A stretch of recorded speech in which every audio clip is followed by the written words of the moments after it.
প্রারম্ভিক সঙ্গীতের পর আমাদের শ্রদ্ধা জ্ঞাপন পর্ব। তোমরা যারা এই মহাজাতি সদনের 3টি তলাকে বেশিরভাগ তোমরাই পূর্ণ করে রেখেছ, তোমাদের কতকগুলো কথা জানা। আগেই শুনলে যে ভবনে বসে আছো আজ থেকে 86 বছর আগে তার ভিত্তিপ্রস্তর স্থাপন করেছিলেন রবীন্দ্রনাথ ঠাকুর। এই ভবনটা তৈরি করার পরিকল্পনা করেছিলেন নেতাজি সুভাষচন্দ্র বসু।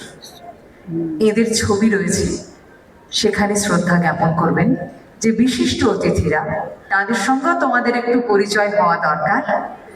একেবারে মাঝখানে যিনি বসে রয়েছেন তিনি বিধানসভার মাননীয় অধ্যক্ষ শ্রী বিমান বন্দ্যোপাধ্যায় মহাশয়। তিনি বিধায়ক এবং তিনি বিধানসভার অধ্যক্ষ। তার ডান দিকে যিনি রয়েছেন এই মহৎ মানুষটির নাম নির্বেদ রায়। তিনি বিশিষ্ট লেখক, আজকের অনুষ্ঠানের তিনি স্মারক বক্তা। তোমাদের সবাইকে বলি, যারা বাংলা ভাষায় পড়ছো, বাংলায় কথা বলছো, ভাষাকে নিয়ে ভাবতে হবে ভবিষ্যতে, তোমাদের আজও ভাববে। এই বাংলা ভাষাকে, তার ইতিহাসকে আমরা হয়তো পেতামই না যদি এই স্যার উইলিয়াম জোন্স নামের এই সাহেবকে আমরা না পেতাম। তার নামের সঙ্গে জড়িয়ে থাকা সবচাইতে বড় প্রতিষ্ঠান, তোমরা পার্ক স্ট্রিটে উঠে দেখবে 1 নম্বর পার্ক স্ট্রিট, সেই ভবনের নাম এশিয়াটিক সোসাইটি। যদি না চিনে থাকো এবার দেখবে। এই এশিয়াটিক সোসাইটি আমাদের বাংলা ভাষার বইয়ের প্রকাশনায় এক ঐতিহাসিক নাম। সেই প্রকাশনা বিভাগে 32 বছর ধরে যিনি মূল দায়িত্বে ছিলেন তিনি মাননীয় নির্বেদ রায় মহাশয়।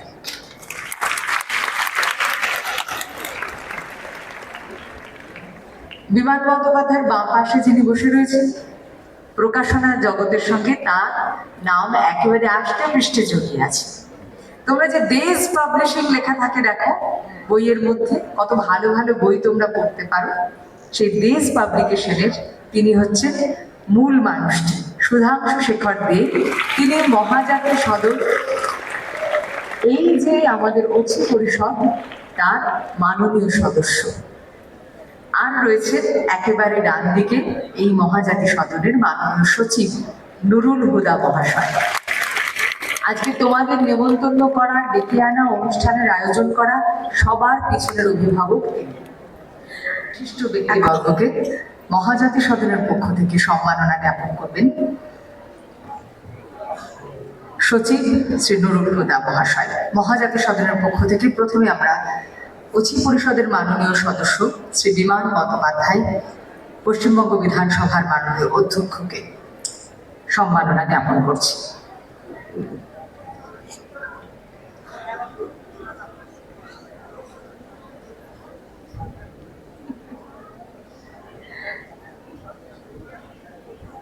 সাম্মানিক উত্তরীয় করিয়ে দিচ্ছেন মাননীয় সচিব নুরুল হুদা মহাশয়।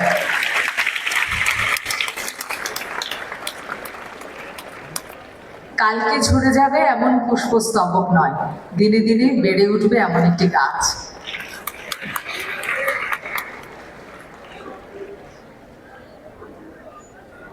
এবার আমরা সম্মাননা জ্ঞাপন করছি মাননীয় মন্ত্রী ডাক্তার শশী পাঁজা মহাশয়াকে। সাম্মানিক উত্তরীয় দিয়ে বরণ করে নেওয়া হচ্ছে নারী ও শিশু কল্যাণ ও সমাজ কল্যাণ এবং শিল্প বাণিজ্য উদ্যোগ বিভাগের মাননীয় মন্ত্রীকে ডাক্তার শশী পাঁজা মহাশয়া। মহাজাতি সদনের সমস্ত অনুষ্ঠানে তার উপস্থিতি আমাদের কৃতজ্ঞ রাখে। আজকের স্মারক বক্তা মাননীয় শ্রী নির্বেদ রায় মহাশয়। এশিয়াটিক সোসাইটির প্রকাশনা বিভাগের 32 বছর ধরে তিনি দায়িত্ব সামলেছেন শ্রী নির্বেদ রায় মহাশয়, প্রাক্তন বিধায়ক, বিশিষ্ট লেখক। শ্রদ্ধা জ্ঞাপন করছেন মাননীয় সচিব নুরুল হুদা মহাশয়। অচি পরিষদের অন্যতম মাননীয় সদস্য শ্রী সুধাংশু শেখর দে মহাশয়, বিশিষ্ট প্রকাশক, বাংলার ভাষা এবং সাহিত্য নিয়ে যার আন্দোলনই বলবো এত বছর ধরে চলে আসছে, প্রেস প্রকাশন থেকে তিনি এগিয়ে রাখছেন বাংলা ভাষাকে।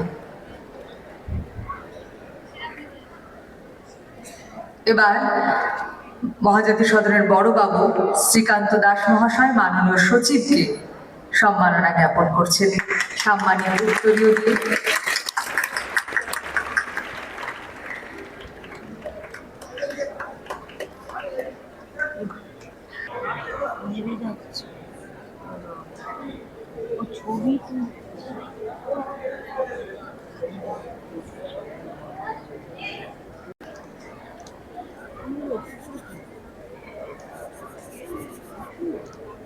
অনেকেই গেছো, আমার বিধানসভাকে, পশ্চিমবঙ্গ বিধানসভাকে যারা সমৃদ্ধ করেছেন তাদের অন্যতম হলেন ডক্টর শশী পাঁজা।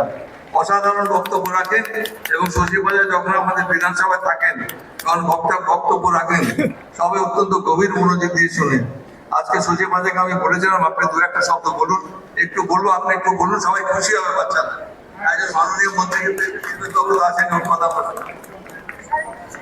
আমাদের আজকে মাননীয় প্রধান বক্তা শ্রী নির্বেদ রায়, তার বক্তব্য শোনার জন্যই আমরা, কারণ এটা খুবই গুরুত্বপূর্ণ এবং এই সাবজেক্টটাও চয়ন করেছেন মাননীয় আমাদের অত্যন্ত শ্রদ্ধেয় অধ্যক্ষ স্পিকার, অনারেবল স্পিকার শ্রী বিমান বন্দ্যোপাধ্যায়, এবং আমরা প্রত্যেকে ঐচি পরিষদে যুক্ত রয়েছি।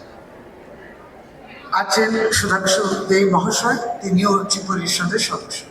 আজকে আমরা খুব খুশি, কারণ প্রায় 9টি কিংবা 10টি স্কুল এসছে, 11টা স্কুল এসছে, প্রায় কত 1100 বাচ্চা ছেলেমেয়েরা আছেন এবং তাদের শিক্ষক শিক্ষিকাগণ রয়েছেন, অভিভাবক রয়েছেন এবং আরো কিছুজন আজকে যারা যুক্ত হয়েছেন এই মহাজাতি সদন, হাউস অফ দ্য নেশন।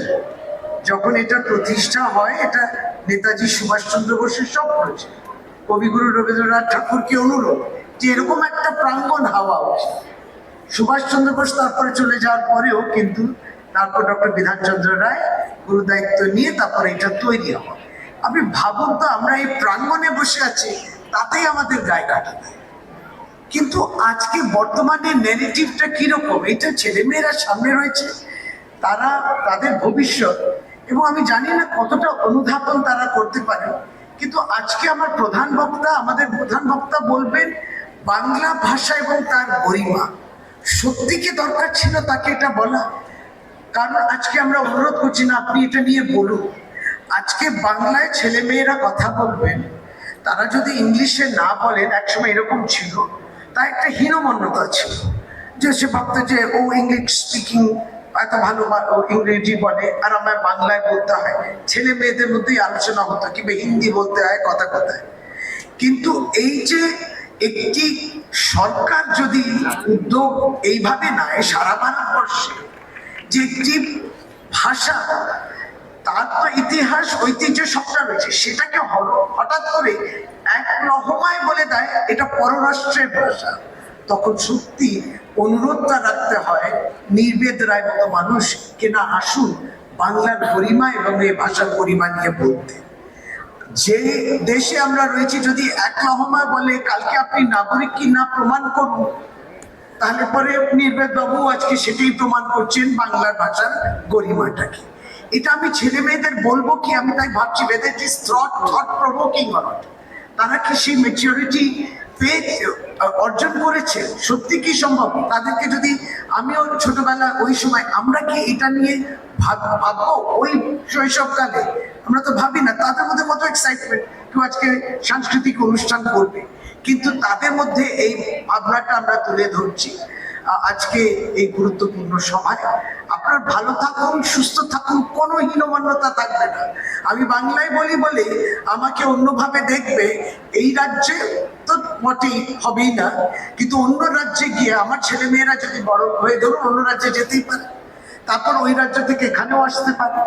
কোনো ভাষাকে ছোট করলে পরে তাহলে কি সমাজটাই ছোট হয়ে যায়। আপনারা ভালো থাকুন, সুস্থ থাকুন, ছেলে মেয়েরা সব ভালোভাবে শুনবেন, আর আজকে এই কথাগুলো শুনবে, এই মেসেজটা তোমাদের যারা আজকে আসতে পারেনি তাদের কাছেও পৌঁছে দেবে। ভালো থাকুন, নমস্কার।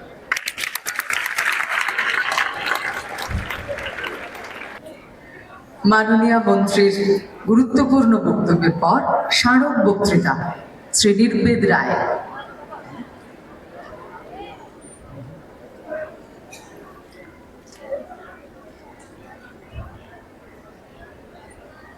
সুধাংশু বাবু, যিনি আমরা যারা লিখতে পারি না তাদের কাছে অনেক উঁচু একটা মানুষ, যিনি যারা লিখতে পারেন তাদের বইপত্র ছাপেন। তো সেই রকম একটি মানুষ যিনি কখনো বলবেন না আমাদের দিয়ে বলাবেন, এমন লোককে নিয়ে চলা খুব মুশকিল। তবু চলতে তো হবে। কচি পরিষদের মাথায় আছেন, বিমানবাবুর নির্দেশে এসছেন এবং কাজকর্ম করছেন। আর এখানে আমরা যাকে একটু আগে শুনলাম, সেই ডক্টর শশী পাঁজা, মন্ত্রী শশী পাঁজা হিসাবে তাকে যতটা ভালোবাসি, শ্রদ্ধা করি, তার চেয়ে বেশি সম্ভবত ডক্টর শশী পাঁজাকে বেশি শ্রদ্ধা করি। সেই মানুষটি বলছিলেন, আমরা শুনছিলাম, এবং বিমান বন্দ্যোপাধ্যায়, যাকে বহুদিন থেকে গার্ডেন রিচ এলাকাটার নাম শুনেছিলাম বিমান বন্দ্যোপাধ্যায়ের নাম শোনার পর বহু বছর আগে, যখন ওখান থেকে অত্যন্ত আমাদের দুর্বল করে দিত যে ভয়ঙ্কর আন্দোলন, সেই আন্দোলনের পথে যখন নেমেছিলাম তখন এই মানুষটিকে দেখেছিলাম। তখনও তিনি স্পিকার হননি।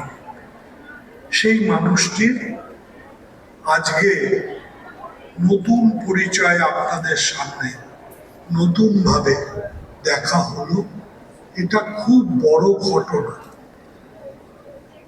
এবার কথা হলো যে গলাটা গেছে কদিন ধরে, ঠান্ডায় গরমে গলাটা গেছে। সুতরাং আপনারা এই গলার অসুবিধা নিয়ে খুব একটা কিছু মনে করবেন না। এবার আপনাদের সামনে বিষয় নিয়ে আলোচনা করি। কিছুদিন আগে কেউ বলছিলেন একটা বাংলা ভাষা নিয়ে, বিমানবাবুকে বিমান দা বলবো না মাননীয় স্পিকার বলবো আমি জানি না, কেননা 3 ভাবেই আমি তাকে চিনি। তো বিমানদা বলছিলেন যে তারা বাংলা ভাষা নিয়ে কি সব বিদ্রুপ করছেন। যারা করছেন তারা এতটাই অকিঞ্চিতকর, যারা ইতিহাসের কাছে এতটাই হাস্যকর যে তারা জানেনও না যে এই বাংলা ভাষাটা তৈরি হওয়া না হওয়া, তার সঙ্গে কোথায় এই ওরা যে ভাষায় কথা বলেন, ওরা শব্দটা এই জন্যে বললাম যে ওরার মধ্যে অনেক লোকজন জড়িয়ে আছে। তার মধ্যে গুজরাটি আছে, তার মধ্যে খাড়ি বুলি হিন্দি আছে, তার মধ্যে আরো বহু ভাষা জড়িয়ে আছে, ব্রজ ভাষা আছে, আরো বহু ভাষা। এবার সেই মানুষগুলো এসে বলছে বাংলা ভাষার বিরুদ্ধে। আর কোথায় বলছে, আমরা কোথায় এ নিয়ে আলোচনা করছি? আমাদের লজ্জা যে আমরা আলোচনা করতে সম্ভবত উপায় নেই। আলোচনা করছি যেখানে দাঁড়িয়ে রবীন্দ্রনাথ উচ্চারণ করছেন এই মহাজাতি সদনের, তার যে স্থাপনা, তার যে ভিত্তি প্রস্তর স্থাপনের, সেইখানে দাঁড়িয়ে উচ্চারণ করছে। পরে এটা যারা এই আজকাল সব কথাবার্তা বলছে তাদের একটু শুনিয়ে দেবেন যে যদি না জানে তাহলে অল্প শিশু শিক্ষার জন্য এইসব জিনিস একটু শুনিয়ে দেওয়া দরকার। রবীন্দ্রনাথ অন্য কোনো ভাষায় নয়, এই মহাজাতি সদন উদ্বোধন করছেন বাংলা ভাষায়। বাংলা ভাষায় উদ্বোধন করছেন মহাজাতি সদন। রবীন্দ্রনাথ অন্য ভাষাগুলো খুব একটা নেহাত জানতেন না এমন বোধহয় নয়। রবীন্দ্রনাথ উদ্বোধন করে কি বলছেন? জাগ্রত চিত্তকে আহ্বান করে বলছেন ভাষণ দিতে এসে, জাগ্রত চিত্তকে আহ্বান করি, যার সংস্কার মুক্ত উদার আতিথ্যে মনুষ্যত্বের সর্বাঙ্গীন মুক্তি সত্যতা লাভ করে। তারপর তার সেই বিখ্যাত উত্তর, তার কণ্ঠে ধ্বনিত হয় এই ভবনের উদ্বোধন, বাঙালির বন, বাঙালির আশা, বাঙালির প্রাণ, বাঙালির ভাষা, সত্য হোক সত্য, সত্য হোক হে ভগবান। বাঙালির প্রাণ, বাঙালির মন, বাঙালির ঘরে যত ভাই এক হোক, এক হোক, এক হোক হে ভগবান। তারপরে কথা বলছেন, এই কথার সঙ্গে তিনি আরো যোগ করলেন, বললেন বাঙালির বাহু ভারতের বাহুকে বল দিক। বাঙালির বাহু ভারতের বাহুকে, বাঙালির বাণী ভারতের বাণীকে সত্য করে। আমরা একটু আগে বলছিলাম আজ থেকে প্রায় 90 বছর আগে রবীন্দ্রনাথ এই কথাটি ধ্বনিত করেছেন এইখানে দাঁড়িয়ে। তারপর কি বললেন? পরবর্তীকালে যখন সুভাষচন্দ্র দেশ ত্যাগ করছেন, ইংরেজ আর মিত্র শক্তির সমস্ত ঘটনা ঘটছে, মহাজাতি সদন তার মধ্যেও এসে পড়েছে। আমরা বলেছি একটু আগে মহাজাতি সদনকে বন্ধ করে দেওয়া হয়েছে, তার কাজকর্ম, তার পয়সা করি, সুভাষবাবু যে টাকা তুলেছিলেন সেই টাকা সমস্ত বন্ধ করে দেওয়া হয়েছে। তাহলে 1948 সালে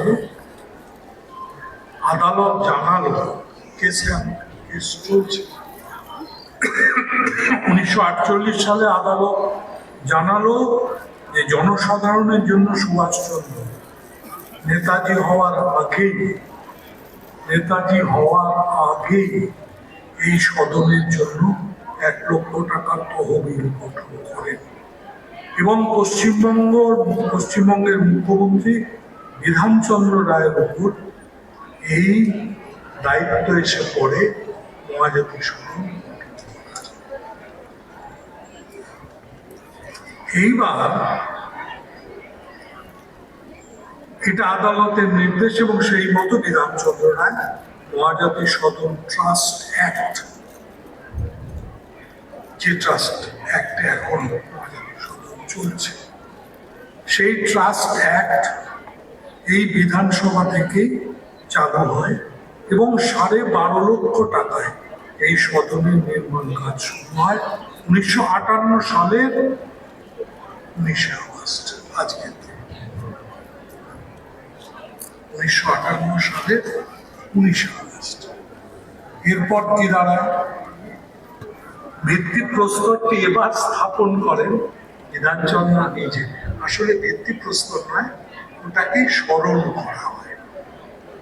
ভিত্তিপ্রস্তরটি স্থাপন করা হয় প্রাচ্য আর পাশ্চাত্য দুটি স্থাপত্য শৈলী, দুই স্থাপত্য শৈলীর নিদর্শন এই ভবন। 4 তলা ভবনের উপর বিস্তৃত ছাদ এবং ভিতরে জালিকাটা পরিসর মুঘল স্থাপত্যের নিদর্শন। অবশ্যই দুতলার বারান্দা হচ্ছে হিন্দু আটচালা দ্বারা স্বাধীনতার প্রতীককে বহন করছে। অষ্টকোণযুক্ত যে স্তম্ভগুলো, সেই স্তম্ভ হচ্ছে বৌদ্ধ রীতির নিদর্শন, বৌদ্ধ রীতিকে বহন করছে। তাহলে মুঘল থেকে শুরু করে, হিন্দু থেকে শুরু করে, বৌদ্ধ রীতি, এই সবটা নিয়ে এই মহাজাতি সদন তৈরি হয়েছে। 20-22 হাজার বইয়ের একটা লাইব্রেরি ছিল, এখন আছে বেশি, এখন বেশি হয়েছে। এবং সেই লাইব্রেরিতে এই প্রথম এটা লিখেছিলেন বিধানচন্দ্র। সুভাষচন্দ্র এই সদনে একটা অদ্ভুত জিনিস ভেবেছিলেন যে এই সদনে একটা বাংকার তৈরি, একটা বড় বাংকার। সেই বাংকারের ব্যাপারটা আর মাথায় থাকেনি। 1966 পর একটা বড় ফ্লাড হয়ে গেল, কিন্তু সুভাষচন্দ্র এটা ভেবেছিলেন। যুদ্ধের সময়টা ঘনিয়ে আসছে, সুভাষচন্দ্র যুদ্ধটা দেখছেন। সুভাষচন্দ্র বেঁচে থাকতে তিনি ভাবতেন যে এই যুদ্ধের পরবর্তী পর্বে মহাজাতি সদন কিভাবে বাঁচবে, কিভাবে লড়াই করবে। সেই গল্পটা আজকে আমরা শেষ করছি। ছোট্ট করে সংক্ষিপ্ত বক্তব্য, আপনাদের সবার কাছে অনেক প্রণাম, ছোটদের অনেক ভালোবাসা। আর এখানে যারা আছে তাদের সবার কাছে বিমানদাকে বিশেষ করে অনেক শ্রদ্ধা জানিয়ে, অন্যান্যদেরও আমার অনেক শ্রদ্ধা জানিয়ে, শশী পাঁজাকে প্রতি আমি বলেছি আমার আন্তরিক শ্রদ্ধা ভালোবাসা অনেক বেশি, সুধাংশু দেয়ের প্রতি অনেক বেশি। এবং এখানকার যিনি মূল ব্যাপারটা দেখেন, সেই নুরুল হুদাকে আমার ভালোবাসা জানিয়ে আপনাদের অনেক অনেক কিছু আজকের দিনটিকে সুন্দরভাবে রক্ষিত করার জন্য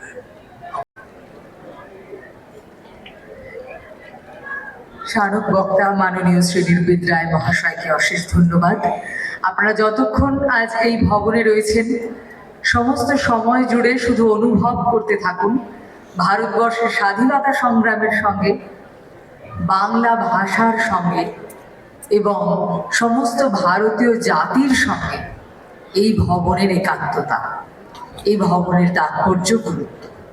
আমরা সভার প্রথম পর্বের সমাপ্তি ঘোষণা করছি এবং দ্বিতীয় পর্বের অনুষ্ঠান শুরু করছি কিছুক্ষণের মধ্যে।